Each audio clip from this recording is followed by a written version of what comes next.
In the world of gems and minerals, rules are sometimes put in place to make sure that the desire for those valuable stones doesn't come at the cost of the surrounding environment and wildlife. And sometimes those rules are broken.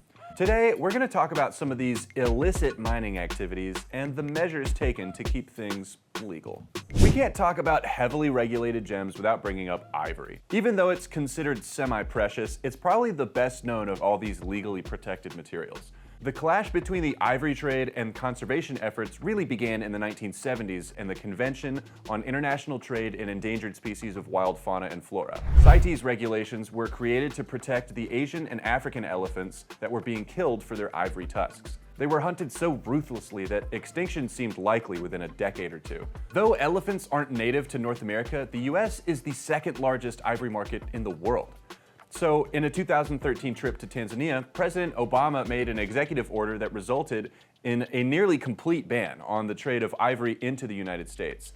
That doesn't mean it's illegal for you to keep your antique ivory, and federal law doesn't prevent the sale of ivory within state borders. In fact, if you have any questions about buying or selling other protected materials like walrus ivory, whale teeth, and turtle shell, the U.S. Fish and Wildlife Service has a guide to the protection laws. Although rules and regulations can feel like a chore, they're one of the reasons we can have nice things. If you want to see the effects of unregulated mining, look no further than the southern Bohemian town of Yankov in the Czech Republic. Organized gangs have taken to digging for Moldavite in the dead of night. Moldavite, as we've covered on this channel, is a type of natural glass. In recent years, the demand and market price of Moldavite has risen, making for even more aggressive mining.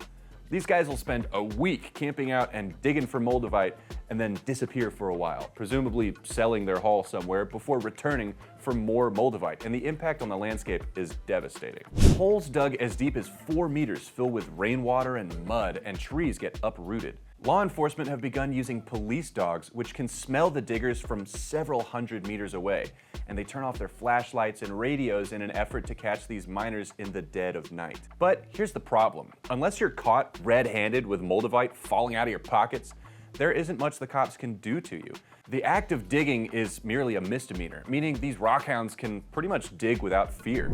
The mayor of Yankov sees 2 solutions. 1, establish a constant police presence in the area, or 2, open a regulated mine and do it by the book.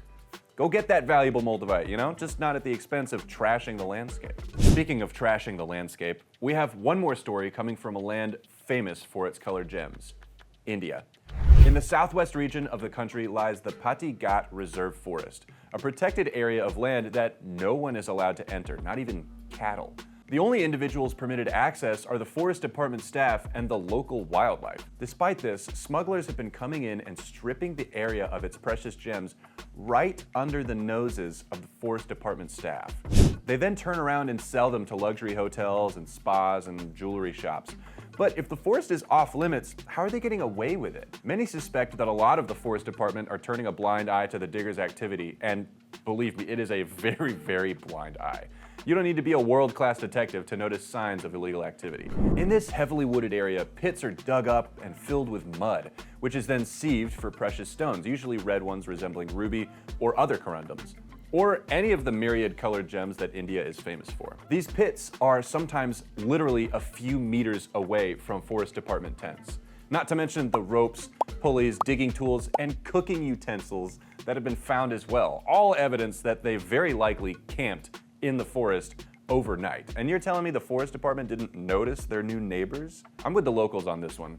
Strange things are afoot at the Pati Ghat Reserve Forest. Thankfully, these situations don't always go unresolved. For example, in the 70s, Norway was in the spotlight for a crop-up of exceptional Anatase specimens dusted with beautiful quartz crystals. These crystals formed most prevalently on a plateau, sometimes nearly a mile up, and covered in deep snow 10 to 11 months out of the year. In 1966, a power company began building a dam in the area, and these Anatase specimens began popping up. Workers would take the specimens home for themselves, drawing the attention of other collectors. A professional geologist paid a visit to the mine, and after seeing the site for himself, brought a team of other professional geologists, and they dug alongside the dam crew for 5 years in the name of science. In reality, they were selling specimens for profit. Unfortunately, though, only smaller, more manageable specimens sold, so large attractive specimens were broken up for their smaller crystals. Eventually, actual mineralogists came through and successfully removed one of these larger Anatase chunks, donating it to a museum. This successfully raised awareness of the site and led to the local government teaming up with the museum and the energy company to place the site under legal protection, preventing it from further exploitation. See, we can have nice things. We just need to protect them from not so nice people. That said, would you take bribes from gem smugglers, or would you protect the land? Let me know down in the comments, and don't forget to like, subscribe, and ring that bell so you don't miss out on future videos. Thanks for watching.